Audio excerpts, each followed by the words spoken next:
নমস্কার, আপনারা দেখছেন বাংলা নলেজ শো। রুশ ভারতের সামনে এত বড় অফার রেখে দিয়েছে যে আশ্চর্যের বাইরে। কোনো দেশ এর থেকে বড় অফার কোনো দেশকে দেয় না। যেমন আপনি মাউন্ট এভারেস্টে যদি উঠে যান, ওর থেকে বড় অ্যাচিভ আর কিছু নয় অন্য পাহাড়ে ওঠার থেকে। তেমন হচ্ছে রুশ, এর থেকে বড় অফার আর ভারতকে দিতে পারবে না।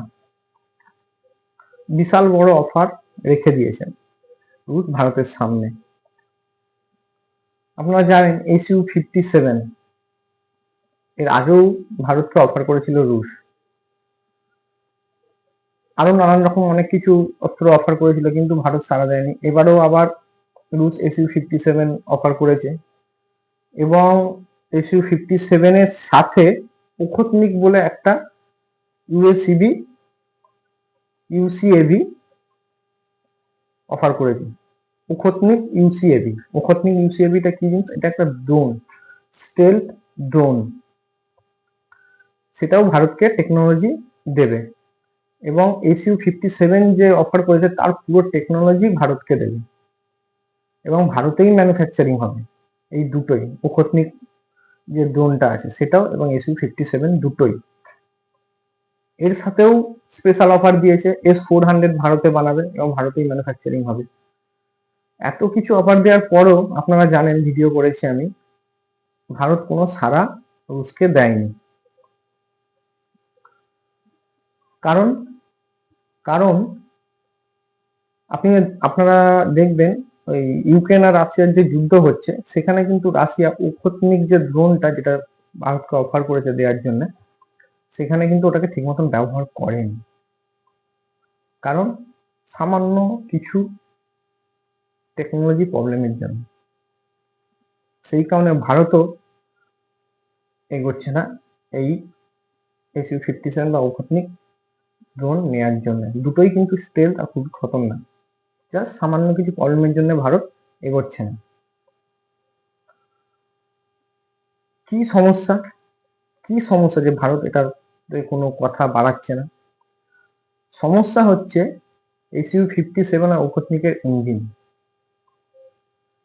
এই দুটোর যে ইঞ্জিন সারা পৃথিবী জানে, স্টেলথ বিমান হতে পারে, কিন্তু এদের ইঞ্জিনটার জন্য, যে ইঞ্জিনের যে পেছনে হিটটা হয়, সেই কারণে এটা পুরোপুরি স্টেলথ হতে পারছে না। স্টেলথ মানে হচ্ছে যেটা রাডারে ধরা পড়ে না। যেমন আমেরিকার F-35 টোটালি স্টেলথ, ওকে কোনো রাডারে ধরতে পারবেন না। কিন্তু রাশিয়ার যে SU-57 বা ওখতনিক যে ড্রোন বলছেন, সেটা সামনের দিকে পুরোটা স্টেলথ, কিন্তু পেছন দিকে যেখান থেকে হিটটা জেনারেট হচ্ছে সেখানটা ট্র্যাক করা যাচ্ছে। সেই কারণে ভারত এগোচ্ছে না। আপনি একটা জিনিস ভাববেন, যে দোকানে কোনো একটা জিনিস কেনাতে আপনাকে 4-5খানা জিনিস ফ্রি দিচ্ছে, তার মানে ওই জিনিসটার কিছু একটা সমস্যা আছে, বা কোয়ালিটি খারাপ হবে, বা যা কোনো রকম সমস্যা হতে পারে। কিন্তু কোনো একটা ভালো দোকানে, যেখানে আপনি ওই জিনিসটাই কিনতে যাচ্ছেন, কিন্তু তার সাথে কোনো ফ্রি নেই বা কিছু নেই, অন্য কোনো জিনিস দিচ্ছে না, কোয়ালিটি মেনটেন করছে, সেখানে কিন্তু আপনি ফ্রিটা পাবেন না। তাই তো, সেম হচ্ছে এটাই। রুশ এত কেন অফার দিচ্ছে ভারতকে? নিশ্চয়ই কিছু ব্যাপার আছে। অন্য দেশও নিচ্ছে না SU-57। প্রচুর দেশ আছে, যেমন খাড়ির যে দেশগুলো আছে, সৌদি আরব, আপনার UAE, আপনার কুয়েত, কাতার, এরা কেউ নিতে চাইছে না। অন্য দেশও SU-57 কে করছে না কেনার জন্য, বা রাশিয়ার সঙ্গে কথাও বলছে না। রাশিয়ার যে এই যে ইঞ্জিন, ইউএস ইঞ্জিন যেটা লাগানো আছে স্টেল বিমানে, এই ইউএস ইঞ্জিনটা সামান্য প্রবলেম আছে। ইউএস বলছি, ডাব্লিউএস যে ইঞ্জিনটা, সেটা সামান্য প্রবলেম আছে। সেই কারণে রাশিয়া আবার নতুন একটা ইঞ্জিন বানাচ্ছে, যেটা এই স্টেল SU-57 এবং ওখতনিকে লাগাবে। যখন লাগাবে তখন দেখা যাবে ফিউচারে। কিন্তু ফাইটার প্লেন হিসেবে আপনি F-35 এর সাথে তুলনা করতে পারেন, জাস্ট সামান্য একটা প্রবলেমের জন্য এই প্লেনটা কেউ কিনতে চাইছে না। রাশিয়া এত অফার মানুষকে না দিয়ে যদি ওর ইঞ্জিন ঠিক করাতে একটু ব্যস্ত হয়, বা ওটাকে যদি যত দ্রুত ঠিক করে নিতে পারবে, তাহলে প্রচুর কাস্টমার কিন্তু আছে। অনেক দেশ F-35 কিনতে চাইছেন।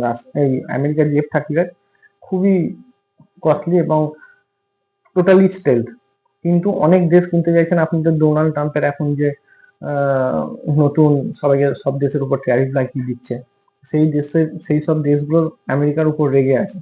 এমনকি মানে ইউরোপিয়ান দেশেরাও অনেক দেশ F-35 অফার মানে কেনার জন্য কথা বলেছিল, কিন্তু এখন তারা ডিনাই করে দিচ্ছে, আমরা নেব না। তো এই সুযোগ ছিল রাশিয়ারকে যত তাড়াতাড়ি পারা যাক WS ইঞ্জিন চেঞ্জ করে নতুন ইঞ্জিনটা যত তাড়াতাড়ি লাগাতে পারবে তত তাড়াতাড়ি রাশিয়ার ভালো। এমনকি অনেক দেশ কিনবেও, বিমান হিসেবে খুবই দুর্দান্ত বিমান।